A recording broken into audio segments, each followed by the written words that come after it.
नमस्कार दोस्तों। कल की क्लास में मैंने आपको बेसिक कॉन्सेप्ट के बारे में बताया था इकोनॉमिक के। आज हम बात करेंगे अपने नए टॉपिक के बारे में, या नए चैप्टर आप कह सकते हैं, या नया अध्याय आप कह सकते हैं, मुद्रास्फीति का। किसका भाई?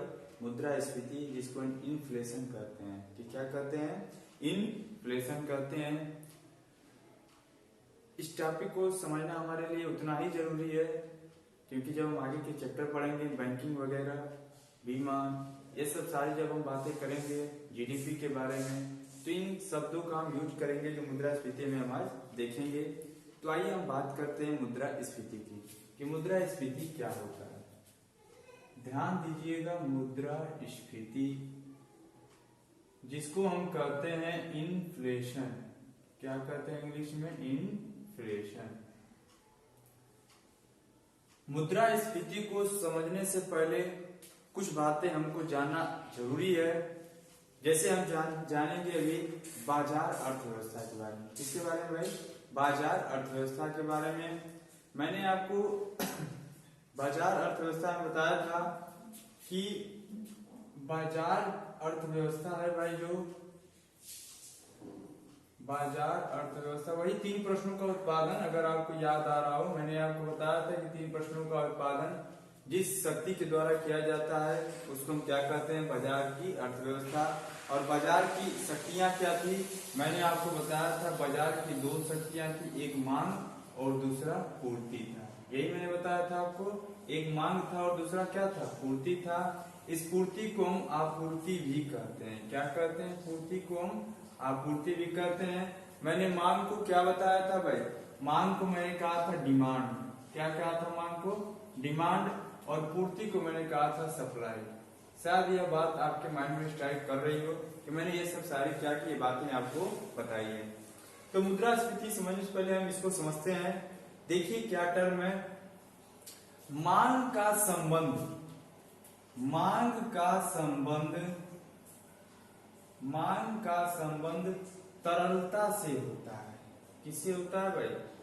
मांग का संबंध तरलता से होता है, यानी लिक्विडिटी। लिक्विडिटी। मांग का संबंध किससे होता है भाई? तरलता से होता है। तरलता का अर्थ क्या होता है, इसको समझिएगा। तरलता क्या होता है? तरलता का अर्थ यह होता है कि कोई वस्तु आसानी से बिना किसी नुकसान के अगर मुद्रा में परिवर्तित हो जाती है। कोई वस्तु आसानी से बिना किसी नुकसान के अगर मुद्रा में परिवर्तित हो जाती है तो उसे हम क्या कहते हैं? तरलता कहते हैं। क्या कहते हैं? तरलता कहते हैं। तो मांग का संबंध किससे होता है भाई? तरलता से होता है। और तरलता का मतलब आप समझ रहे हैं कि कोई भी वस्तु, तरलता का अर्थ क्या होता है? कोई भी वस्तु बिना किसी, तो कोई वस्तु आसानी से बिना किसी नुकसान के अगर मुद्रा में परिवर्तित हो जाए। किसमें परिवर्तित हो जाए भाई? मुद्रा में, यानी जिसको क्या कहते हैं? करेंसी कहते हैं। क्या कहते हैं? करेंसी में परिवर्तित हो जाए तो उसको हम क्या कहते हैं? तरलता कहते हैं। तो कहीं भी मांग का जिक्र है, या तरलता का जिक्र है, या मुद्रा का जिक्र है। और मुद्रा को हम कभी कभी इकोनॉमिक में द्रव्य भी कहते हैं। क्या कहते हैं भाई? द्रव्य भी कहते हैं। तो अगर आपको पूरे भारतीय अर्थव्यवस्था में तरलता दिख जाए, मुद्रा दिख जाए, या द्रव्य दिख जाए, सब बात क्या है? एक ही है। क्या बात है भाई? एक ही है। अगर आपसे कोई कह दे कि बाजार में तरलता बढ़ गई, क्या हो भाई?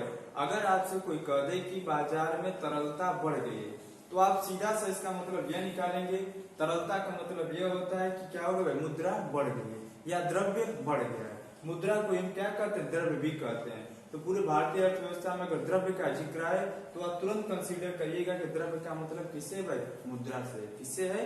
मुद्रा से। तो पहली बात यह ध्यान दीजिए आप कि मांग का संबंध किससे होता है? तरलता से होता है। और तरलता का अर्थ मैंने आपको बताया है, उसको आप नोट करते हुए चलिएगा। क्या करते हुए चलेगा? इसको आप नोट करते हुए चलेगा। बहुत काम कीजिए, आगे इसी की आवश्यकता हमको पड़ेगी। अब ध्यान दीजिए, तरलता का एक क्रम होता है। जो तरलता का क्रम होता है, लिक्विडिटी का क्रम होता है, उसमें भाई सबसे ऊपर आता है आपका मुद्रा। सबसे ऊपर क्या आता है? मुद्रा आता है। मुद्रा के बाद आपका आता है बैंक खाता। क्या आता है भाई? कुछ खाते के प्रकार हैं। क्या है भाई? कुछ खाते के प्रकार है। तरलता के क्रम में अगर आपसे कोई पूछ दे ऊपर से नीचे क्रम में इसको सजाइए, तो पहले आपका क्या आता है? मुद्रा आता है। तरलता की मैंने परिभाषा आपको बताया, उसको आप नोट कर सकते हैं। दूसरा आपका आता है बैंक खाता। क्या आता है? बैंक खाता। आइए देखिए बैंक खाता कितने प्रकार का होता है। अभी हम मुद्रा स्थिति पे नहीं आए, इसको समझाने का मतलब अभी आप कुछ देर में समझेंगे कि क्यों इसको बताया जा रहा है। बैंक खाते में आप देखेंगे कुछ खातों के प्रकार हैं। जैसे आपको पता है एक होता है चालू खाता। क्या होता है भाई? चालू खाता होता है। एक को हम कहते हैं बचत खाता। क्या कहते हैं भाई? बचत खाता कहते हैं। और एक को हम कहते हैं सावधि जमा खाता। क्या कहते हैं भाई? सावधि जमा खाता।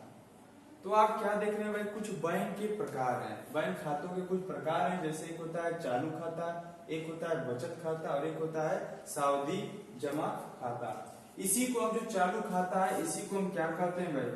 मांग जमा खाता भी कहते हैं। क्या कहते हैं? मांग जमा खाता भी कहते हैं। यानी चालू खाते को हम और क्या नाम देते हैं भाई?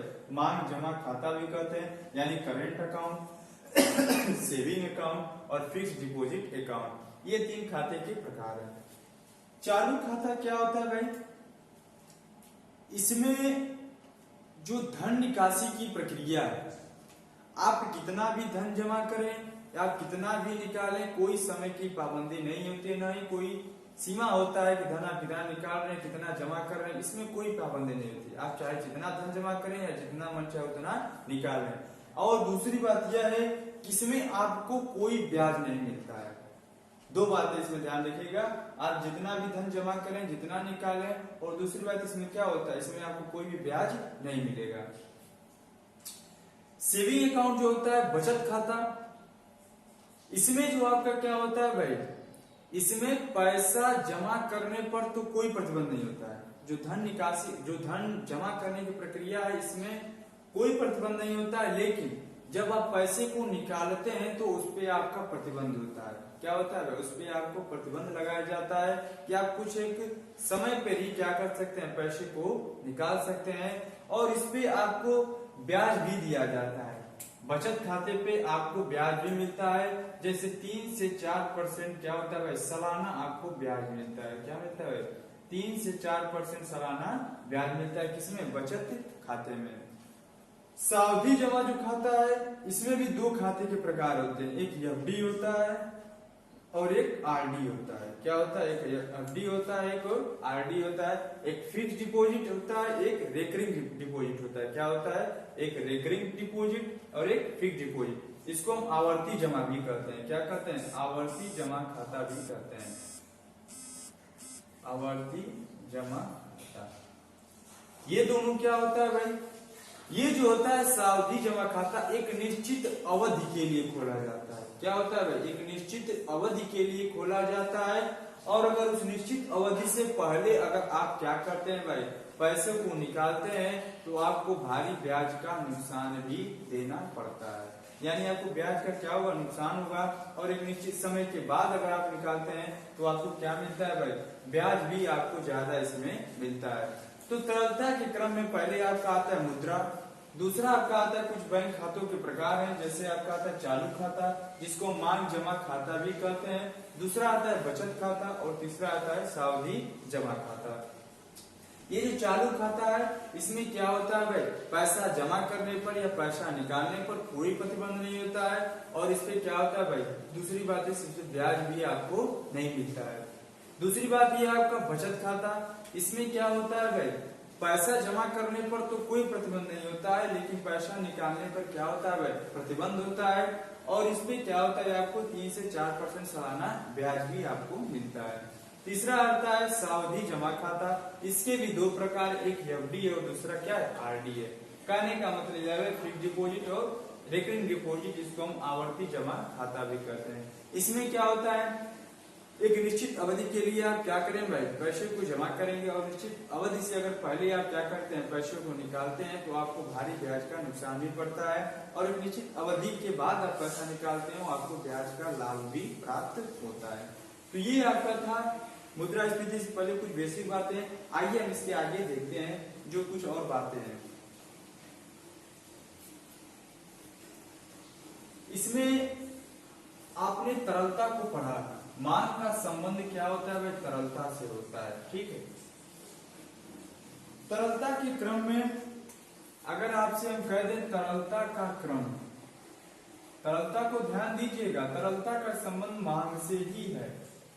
तरलता के क्रम में आपने क्या देखा, पहले मुद्रा आया, करेंसी, दूसरा क्या हुआ, चालू खाता, उसके बाद क्या आता है, बचत खाता, और सावधि जमा खाता, सावधि जमा खाता। ये आपका क्या है, तरलता का क्रम है। तरलता के क्रम में पहले मुद्रा आता है, फिर चालू खाता, बचत खाता और सावधि जमा खाता। ठीक है, एक बात और ध्यान रखिएगा, अगर तरलता में वृद्धि होती है, अगर तरलता में वृद्धि होगी तो क्या होगा भाई, मुद्रा की आपूर्ति में वृद्धि होगी। अगर तरलता में वृद्धि होगी तो मुद्रा की आपूर्ति में क्या होगी भाई, वृद्धि होगी। और जो मुद्रा की आपूर्ति में वृद्धि होगी तो आपकी क्रय शक्ति क्षमता में भी क्या होगी भाई, वृद्धि होगी। क्रय शक्ति क्षमता में वृद्धि होगी, यानी कि आपकी खरीदने की क्षमता में क्या होगा भाई, वृद्धि होगा। क्रय शक्ति क्षमता में वृद्धि होगी, और जब क्रय शक्ति क्षमता में वृद्धि होगा तो आप देखेंगे कि मांग में भी क्या होगा, मांग में भी वृद्धि होगी। अरे भाई ये समझिए कि क्या है भाई, अगर तरलता में वृद्धि हो रहा है, कहने का मतलब है कि आपके पॉकेट में पैसा है। क्या है भाई, अगर आपके पॉकेट में पैसा रहेगा तभी तो बाजार में अगर प्याज का दाम महंगा भी है, तभी तो अगर बाजार में प्याज का दाम क्या है, महंगा भी है, तभी तो आप उसका डिमांड कर पाएंगे या उसको खरीद पाएंगे। अगर पॉकेट में पैसा ही नहीं रहेगा तो आप उसका डिमांड क्या कर पाएंगे। यानी कि पैसा रहेगा तो आपकी मुद्रा की आपूर्ति बढ़ेगी, और जो मुद्रा की आपूर्ति बढ़ेगी तो आपकी क्रय शक्ति क्षमता में भी वृद्धि होगी, यानी आप उसको ज्यादा से ज्यादा खरीद पाएंगे और उसकी भाई क्या करेंगे, डिमांड भी करेंगे, यानी मांग में वृद्धि करेंगे। और जब मांग में वृद्धि होगा तो जाहिर सी बात है कि तरलता में वृद्धि होगी, क्योंकि मांग का संबंध किससे होता है, तरलता से होता है।